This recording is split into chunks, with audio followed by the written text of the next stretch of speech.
metabolic bone diseases and the biochemical parameters. So firstly we are looking at the rickets or the osteomalacia. So here the calcium level, the parathyroid hormone levels, the phosphate level and the ALP is being compared. So in case of the rickets or the osteomalacia, the calcium level is decreased or normal. The phosphate level is increased. The parathyroid hormone is increased. The phosphate level is decreased, and the ALP level is increased. Now we are looking at a different one. We are looking at the primary hyperparathyroidism. So in case of the primary hyperparathyroidism, so the calcium is increased, the parathyroid hormone is increased, the phosphate is decreased, whereas the ALP is increased.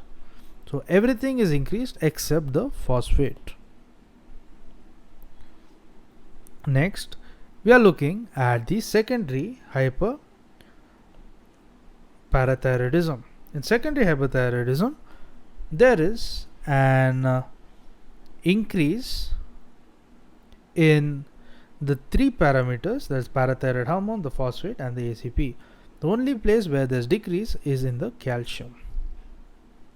Now moving on to the tertiary. In case of the tertiary, there is an increase in all.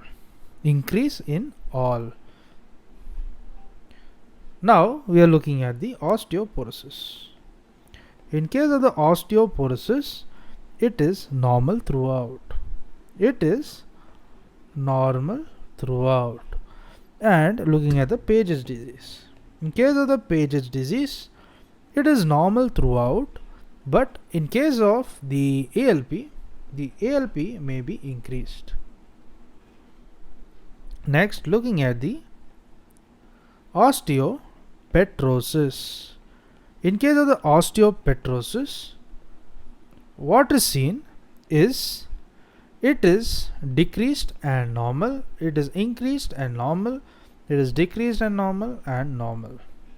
So basically it can be normal throughout, but the calcium it may be decreased and the phosphate as well. So the calcium and the phosphate may be decreased, and looking at the parathyroid hormone, it is increased.